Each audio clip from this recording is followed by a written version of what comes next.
بسم اللہ الرحمن الرحیم۔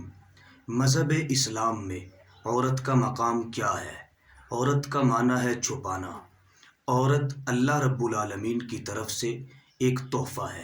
یاد رکھیں، ہمیں اگر اللہ کی طرف سے یہ تحفہ بیٹی کی صورت میں ملے تو ایک نعمت ہے۔ اگر ہمیں یہ تحفہ اللہ کی طرف سے ماں کی شکل میں ملے تو اس کے قدموں کے نیچے جنت ہے۔ اگر ہمیں یہ تحفہ اللہ کی طرف سے بیوی کی صورت میں ملے تو زندگی کا ایک بہترین ساتھی ہے۔ اگر ہمیں یہ تحفہ اللہ کی طرف سے بہن کی شکل میں ملے تو جنت کا پھول ہے۔ اسلام نے جو مرتبہ اور مقام عورتوں کو دیا ہے، دنیا کائنات کے کسی مذہب نے بھی ایسا مرتبہ اور مقام عورتوں کو نہیں دیا۔ مذہب اسلام سے پہلے عورت کانٹوں کے بستر پر تھی، لیکن اسلام نے اسے پھولوں اور ریشم کے سیج پر بٹھا دیا۔ مذہب اسلام سے پہلے عورت موت اور حیات کی چکی میں پس رہی تھی۔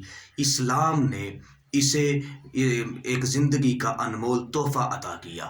غیر اسلامی تہذیبوں میں عورت کی حق تلفی ہوتی رہی، اس کے ساتھ ناانصافی ہوتی رہی، اسے ذلیل اور منحوس سمجھا گیا، اسے جناب بنا سنوار کر الماری میں سجا کر بازار کی زینت بنایا جاتا رہا، اور نکاح کرنے کو عورت کے خریدنے کا ذریعہ سمجھا جاتا رہا۔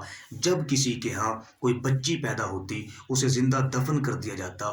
یہاں تک کہ یہودیوں کے ہاں تو کافی عرصہ تک یہ اختلاف چلتا رہا کہ آیا عورت انسان بھی ہے یا نہیں ہے، اور کئیوں نے تو یہ سمجھا کہ عورت حیوان ہے، مردوں کی خدمت کے لیے عورت انسان نما حیوان ہے۔ تو یہ عورتوں کا مقام تھا زمانہ جاہلیت میں کہ انہیں انسان ہی نہیں سمجھا جاتا تھا۔ لیکن آخر کار اللہ تبارک و تعالیٰ نے اپنے پیارے حبیب صلی اللہ علیہ وسلم کو اس انسانیت میں بھیج کر مبعوث فرما کر اشرف المخلوقات انسانیت پر فضل فرمایا، رحم فرمایا کہ اپنے لاڈلے حبیب صلی اللہ علیہ وسلم کو اس دنیا میں بھیجا۔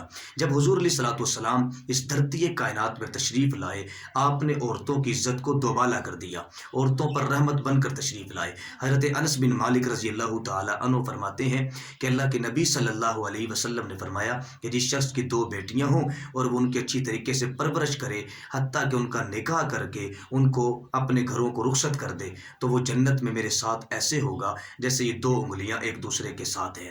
دیکھیں، اللہ کے نبی صلی اللہ علیہ وسلم کو عورتوں کے حقوق کا اس قدر خیال تھا کہ حجت الوداع کے موقع پر بھی حضور علیہ الصلوۃ والسلام نے عورتوں کے ساتھ بہترین سلوک کرنے کی ہدایت فرمائی۔ حضور نے فرمایا کہ تم عورتوں کے بارے میں اللہ سے ڈرو۔